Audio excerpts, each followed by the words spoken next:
할렐루야. 우리 오늘 본문부터는 이제 역전이 일어나는, 반전의 사건이 일어나는 그 초입에 딱 있습니다. 제가 여러분 늘 이 자리에서 말씀드린 것이 뭐냐면, 성경 속에 하나님을 가두어 두어서는 안 된다라고 저는 유구장창 말씀을 해왔습니다. 성경 속에만 하나님이 있다면 이것은 한낱 이야기에 불과한 것이고 우리와는 전혀 상관이 없게 되는 거예요. 뭘 하든지 간에 나와 상관이 있을 때야 그것이 나의 것이 되는 거지, 옆에 사람 것이 뭐 있어봤자 그 내 것이 되지 못한다는 것을 우리는 익히 다 알고 있습니다. 그러면 이제 이 역사의 시작점에 하나님의 이 놀라운 변환점이 이제 일어나는 이 시대에 우리는 어떻게 접근을 해야 할 것인가를 오늘 저와 여러분들은 정말 이 짧은 시간에 함께 나누기를 소망을 합니다. 역사의 시작은 오늘 이제 말씀을 딱 보시면 첫 번째 역사의 시작은요, 가까이 가는 것부터가 시작이 된다는 것이에요. 오늘 본문의 말씀 이렇게 말씀합니다. 엘리야가 모든 백성을 향하여 이르되 내게 가까이 오라, 내게 가까이 오라부터 시작한다는 거예요. 그냥 무작정 하나님의 역사와 하나님의 그 놀라운 것들이 이루어지는 것이 아니라 내게 가까이 오라라고 이야기하고 있고, 두 번째 모습을 보시면 이 말씀을 듣고 백성이 어떻게 됐죠? 다 그에게 가까이 갔다라고 표현을 하고 있는 거예요. 근데 저는 또 조금 더 남다르게 생각을 해봤어요. 맨 마지막에 이 여기 모인 백성들이 다 여호와를 섬겼을까? 여러분 어떻게 생각하십니까? 다 여호와를 섬기지 않았을 것입니다. 예수님의 그 놀라운 이적들을 모든 사람들이 다 눈으로 봤고 했을 때도 모인 사람은 모두가 다 모이지는 않더라는 거예요. 그러니까 저는 이런 욕심이 있습니다. 저와 여러분들은요, 다른 사람들은 잘 모르겠어요. 다른 사람들은 잘 모르겠는데 저와 여러분들은 첫 번째로 가까이 가지만 또 그 가운데서 주님을 따르는 자들이 되기를 진심으로 소원하고 그를 위해서 늘 기도하고 있습니다. 사랑하는 성도 여러분, 우리는 하나님 앞에 역사가 시작될 때 가까이 가야 하는데, 과연 우리는 그러면 어떻게 하는 것이 가까이 가는 것인가라는 것을 한번 살펴보자는 거예요. 이게 조금 달라요. 하나님의 이 방법은 세상의 방법과는 좀 다릅니다. 그래서 우리가 좀 어려워요. 성도로 살아가는 게, 그리스도인으로 살아가는 게 왜 힘드냐면 우리는 이 양쪽에서 균형을 잘 잡아야 하거든요. 그래서 그리스도인이 어렵습니다. 오늘 우리 교동문도 함께 보셨는데 저는 교동문에서 정말 은혜를 많이 받거든요. 여러분들도 이 교동문을 통해서 은혜가 먼저 시작되었으면 좋겠어요. 교동문의 내용이 뭐였습니까? 사자가 소처럼 풀 뜯어먹는 거예요. 사자가 소처럼 풀 뜯어먹는 것은 가능한 일이 아니거든요. 우리가 생각하는 그 일반적인 상식을 완전히 뒤엎는 일이거든요. 우리가 생각할 때는 우리의 방법대로는 하나님께서 먼저 나에게 주셔야 합니다. 우리 이런 기도 정말 많이 했잖아요. 지금은 저는 여러분들 안 할 일이라고 저는 믿습니다. 왜냐하면 우리는 더 이상 무지하지 않기 때문에. 여러분들은 여기 앉아 계신 분들은요, 이게 좋은 말일 수도 있고 안 좋은 말일 수도 있는데 다 헌가족들이에요. 그렇기 때문에 무지하신 분들이 안 계시죠, 이 자리에. 저는 그렇게 믿습니다. 이제 우리는 무지하지 않아야 하고 더 이상 무지하지 않다라고 우리가 얘기할 수 있어요. 무지하지 않기 때문에 우리는 이런 상황들을 보세요. 뭔가가 다 이게 기도가 이런 거죠. 옛날에는 하나님 나에게 이렇게 해 주시면 내가 하나님 이렇게 해 드리겠습니다. 이런 기도를 우리는 해왔거든요. 이제 더 이상 하지 않나요, 우리는? 왜냐하면 우리는 이제는 지혜가 있고 지식이 있기 때문에. 그런데 이 기도가 모르면 이렇게밖에 기도할 수 없어요. 왜냐하면 우리가 알고 있는 상식은 그것이 맞으니까요. 먼저 받아야 먼저 주는 겁니다. 우리의 방법. 여러분 물건 살 때를 생각해 보세요. 입금부터 하십니까? 요즘 또 입금부터 하네요. 그 인터넷으로 이제 사야 되게. 근데 인터넷 살 때 우리는 뭘 끼고 삽니까? 요즘에 뭘 끼고 사냐면 큰 대기업 플랫폼을 끼고 삽니다. 여러분 물건을 구입하실 때 그 사람에게 돈이 바로 가는 게 아니에요. 대형 플랫폼이 돈을 딱 가지고 있는, 그래서 구매 확정을 빨리 해야 된다는 거예요. 그 사람 돈을 못 받거든요. 구매 확정을 안 해주면 그 사람에게 돈을 안 가는 거. 어쨌든 보세요. 이것도 엄밀히 따지면 먼저 받고 돈을 주는 겁니다. 그렇죠? 우리의 일반적인 상식은 물건을 살 때 먼저 받고 그 가격에 따라 쳐주는 거예요. 하나님과의 관계도 우리가 이 방법을 그대로 가지고 그런 거예요. 하나님 나한테 얼마만큼 해주는가 보고 내가 그렇게 해줄게요. 라고 우리는 그렇게 지금까지 신앙생활을 해왔는데, 아니 이제는 그렇게 하지 않는데, 이 방법이 하나님의 방법과 우리의 방법이 조금 다르다라는 겁니다. 하나님께 나아가는 방법은 우리가 먼저 가까이 가야 합니다. 아멘. 우리가 먼저 가까이 가야 되는 거예요. 그래서 우리가 뭐라 했습니까? 을이라고 했잖아요. 하나님이 갑이시고 우리가 을인 겁니다. 을이 먼저 와서 기다려야 되고 을이 먼저 줘야 되고. 그러니까 하나님께서 우리에게 요구하시는 것은 먼저 내 역사가 시작될 터이니 너희는 가까이 오라는 거예요. 그럼 가까이 가는 것은 도대체 어떻게 하는 것이 가까이 가는 것일까? 우리 많은 고민들을 하고 있거든요. 어떻게 하는 게 가까이 가는 것일까? 저는 좀 쉽게 오늘 함께 천천히 쉽게 말씀을 나누. 오늘 저 요거만 딱 할 겁니다. 네, 복잡하지 않고 심플하면서 간단하고 이렇게 함께 은혜를 나눌 수 있도록. 가까이 간다라는 것은 지금보다 여러분 조금만 더 가까이 가보자는 거예요. 지금보다 조금만 더. 좀 더 쉽게 얘기해 볼까요? 지금보다 조금만 더 기도해 봅시다. 많이도 말고 지금보다 조금만 더 기도를 해보는 거예요. 다르게 얘기해 보면 지금과는 좀 다르게 해보자는 거예요. 우리 지난주에 함께 나누었던 말씀이 뭡니까? 지금까지 해봤는데 안 됐잖아요. 지금까지 해봐서 안 되면 이제 다른 방법대로 좀 해보자는 거예요. 내 방법만 고집하지 말고 네 방법만 계속 그렇게 고집하다 보면 결국에는 그냥 그렇게 살다가 그냥 그렇게밖에 될 수가 없다라는 거죠. 네 방법대로 해봐서 네 방법대로 안 되면 이제는 하나님 방법대로 한번 해보자라고 지난주에 함께 말씀을 나누었던 거예요. 그 일종입니다. 가까이 오라는 것은 지금 내가 하고 있는 방법에 대해서 조금만 더 다른 방법으로 나아가 보자라는 거예요. 지금과는 좀 다르게. 기도도 지금까지 안 했다면 좀 다르게. 말씀도 지금 제대로 안 들었다면 이제는 좀 제대로. 제가 여러분 그 외부에 나가면 인기가 진짜 많아요. 왜 인기가 많은 줄 아십니까? 여러분들이 저에게 익숙해져서 여러분들이 잘 모르실 수 있겠지만 저 같은 목사가 잘 없어요. 이게 좋은 의미일 수도 있고 안 좋은 의미일 수도 있는데, 여러분이 이제 원래 다 저런갑다, 목사님들은 다 저렇게 하는갑다, 이게 이제 워낙 이제 익숙해져서 그럴 수도 있는데 외부에 나가면 그 열광을 합니다. 네, 와 진짜, 진짜. 그리고 두 번은 안 불러주죠. 네. 재방문이 없어. 네. 이게 이런 목사 없다. 네, 그게 저는 여러분들에게 좋은 쪽으로 다가갔으면 좋겠어요. 네, 그러니까 보면 우리가 그거예요. 좀 더 적극적으로 한번 해보자는 겁니다. 조금 더 적극적으로. 물론 여러분 하기 싫은 거 맞아요. 하기 싫어요. 우리가 또 삶을 살아가다 보면 이 세대가 바뀌면서 너무나 개인적으로 이제 삶을 살아가게 됩니다. 우리가 수련회, 여러분 수련회 때만 해도요, 한 방에 애들 다 몰아넣었거든요. 제가 부교육자 생활할 때 정말 아직도 제 마음에 깊숙이 있는 게 뭐냐면, 주일학교 아이들을 데리고 그 호신대에서 하는 통합적 행사가 아니고요. 호신대는 통합적 교회인데, 목사님 통합적으로 그렇게 시절에 욕을 해서 같으면은 그렇게 또 통합적, 그게 아니라 그 학교를 빌려 가지고 이렇게 하던 그 수련회 아이들 데리고 어린아이를 데리고 수련회를 간 적이 있는데, 거기에 기숙사를 이제 막 지어 가지고 거기 이제 아이들을 잠을 자게 했어요. 여름이었어요. 그런데 막 지었기 때문에 에어컨이 안 돼요. 그런데 그 원룸 같은 방 하나에 애들 10대 명을 넣는 거예요. 그리고 선풍기가 하나가 있습니다.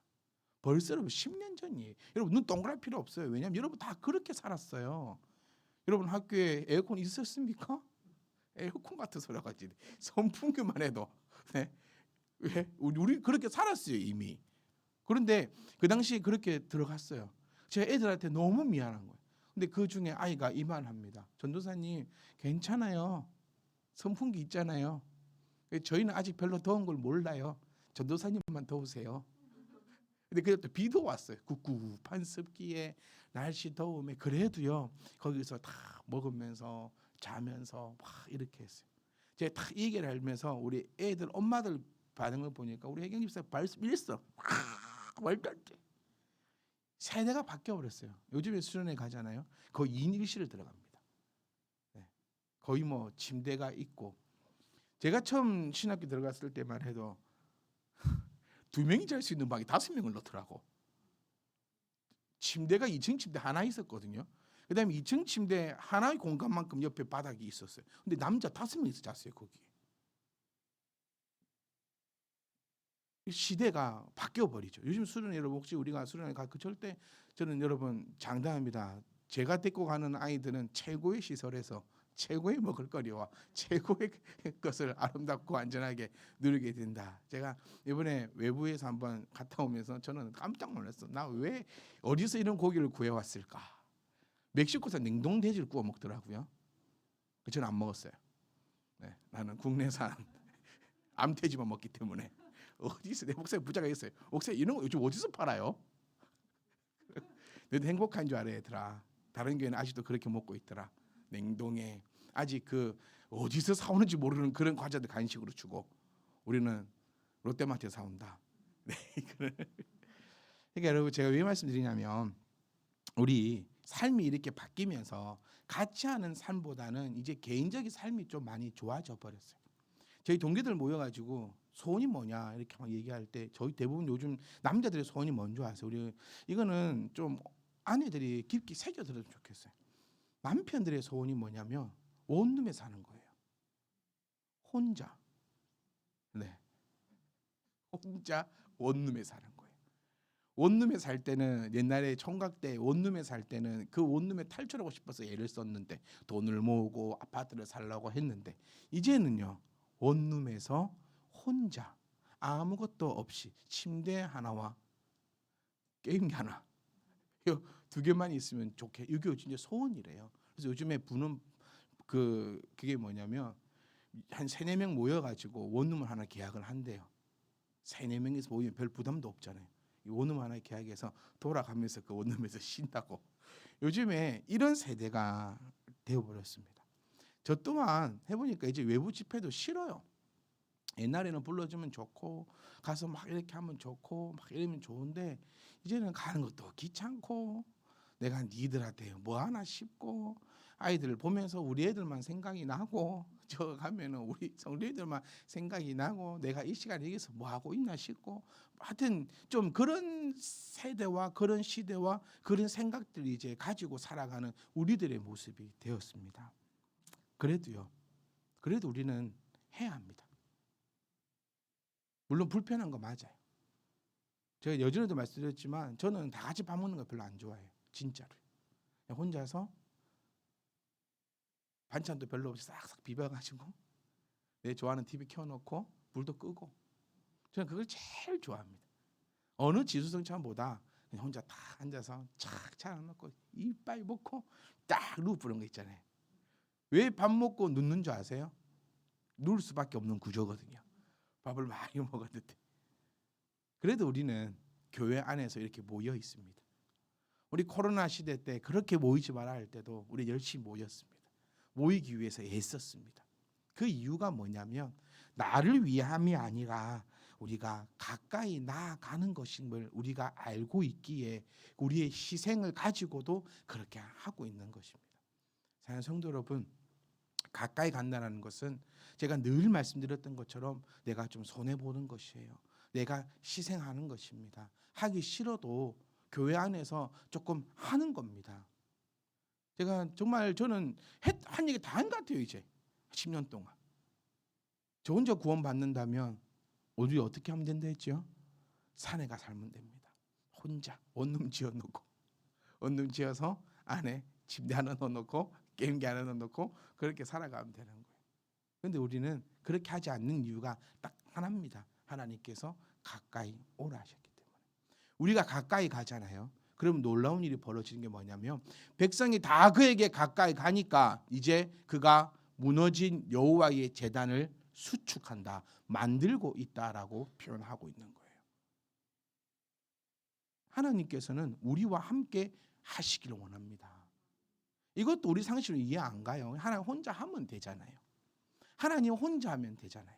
그런데 하나님은 우리에게 가까이 오라 하고 가까이 가니까 그때서야 결국에는 그가라는 단어가 나오거든요. 이 그가 엘리야입니다. 그러니 가까이 간 사람들이 수축한 것이 아니라 엘리야가 수축을 하는 거예요. 가까이 간 백성들이 수축을 한 게 아닙니다. 이 부분을 우리가 성경을 정확하게 보셔야 합니다. 어떤 사람들은 가까이 가서 백성들이 함께 수축했다 이렇게 설교하는 자들도 있던데 성경은 그렇게 얘기하고 있지 않음을 보셔야 돼요. 성도가 한 건 뭡니까? 가까이 간 겁니다. 백성들이 한 거는 가까이 간 거예요. 그러니까 그가 여기서 말하는 그는요 목사라고 지칭해서도 안 됩니다. 이건 하나님이세요. 엘리야가 수축했거든요. 그리고 우리 입장에서는 목사님이 수축하는 것 같아. 목사가 엘리야입니까, 여러분? 저는 제 스스로를 저는 엘리야와 같은 사람이다라고 말 못합니다. 저는 그냥 가까이 가는 사람이에요. 누가 결국에는 이 무너진 제단을 수축하느냐? 하나님께서 직접 수축하신다는 거예요. 우리 여기에 대해서 너무 정확하게 성경을 보고 정확한 걸음으로 나갔으면 좋겠어요. 하나님께서 여러분들에게 뭘 하라고 하십니까? 우리에게 하나님께서 뭘 그렇게 요구하십니까? 하나님은 우리에게 요구하시는 것이 없습니다. 왜냐하면 하나님께서 누구보다도 늘 우리가 고백하듯이 나를 너무나 잘 아시는데 하나님께서 내가 감당하지 못할 일을 요구하실까요? 요구하지 않으십니다. 우리 건태 청년이 간증했듯이 제가 장문의 편지를 한번 써서 보낸 적이 있습니다. 왜냐하면 네가 그만큼 할 수 있는 자니까. 네가 그만큼 할 수 있는데 그만큼 하지 않으니까 안타까워서 편지를 쓰면 제가 그 얘기했어요. 우리 나중에 죽고 나면 저는 소망합니다. 우리 죽고 나면 분명히 참빛희망교회 박물관이 생길 것인데 그때 우리가 주고받았던 그 편지가 거기 전시되어 있기를 원한다. 멋지지 않습니까? 네. 저 그래서 내가 바울의 마음으로 바울이 서진서가 아니라 김기한 서진서다. 네. 그래서 이거는 그 바울이 그 사람한테 보낸 이름을 쓰자. 디모데 전서 이렇게 쓸 때 박겉의 전서. 그러니까 내가 너에게 보내는 편지가 앞으로 계속 있다면 잘 모아놨다가 나중에 우리 자손들이 박근태 전서, 박근태 후서 이렇게 해서 전시를 해서 그것을 우리 후손들이 보게 하자라고. 신앙도 이렇게 꿈이 있고 신앙도 미래가 있고 신앙도 희망이 있어야 하는 거예요. 왜 가까이 가야 합니까? 나만 생각한다면 우리 가까이 갈 필요 전혀 없습니다. 우리 지금 충분히 만족하면서 행복해하면서 신앙생활하고 있고 그렇게 살아가고 있습니다. 그런데도 우리가 왜 전도를 얘기하고 왜 그런데도 우리는 왜 헌신을 얘기하고 우리는 왜 그런데도 이런 것들 저런 것들을 그렇게 얘기하고 있습니까? 우리만 생각하는 것이 아니라 여호와의 제단이 다시 수축되어 그 이후의 자손들이 하나님을 바로 섬길 수 있게 하기 위해서라는 거예요. 저는 좀 생각이 다릅니다. 다음 세대를 세우려면 어떻게 해야 된다 했습니까? 요즘에 다음 세대 엄청 얘기할 때 저는 좀 생각이 달라요. 다음 세대가 세기 위해서는 누가 살아야 된다? 현 세대가 살아야 돼. 다음 세대가 지금 다음 세대들이 여호와의 제단을 수축한 게 아니거든요. 지금 그곳에 모여 있는 백성들이 여호와의 제단을 수축을 하고 수축되어 있는 그 제단에 자녀들이 와서 하나님을 예배하는 것이거든요.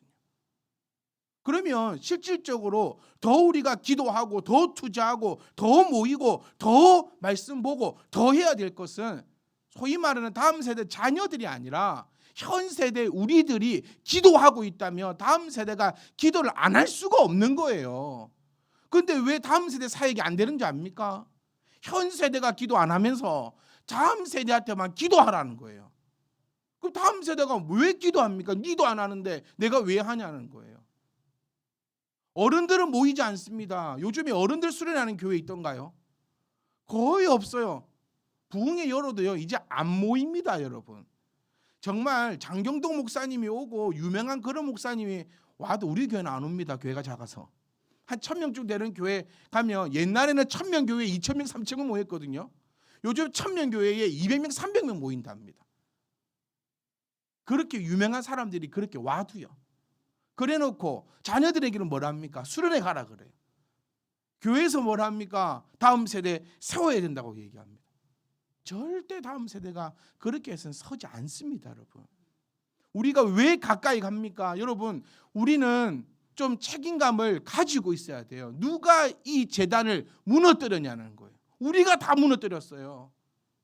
우리의 조상들이, 우리의 어머니들이, 우리의 권사님들이 정말 새벽으로 아침이고 밤이고 온 재산이고 생명이고 온몸이 다 부서져라 세워놓았던 이 하나님의 이 아름다운 재단을 무너뜨린 자들은 우리예요, 우리. 그래놓고 책임을 우리는 다음 세대에게 전가하고 있어요. 너희들이 재단을 수축해야 돼.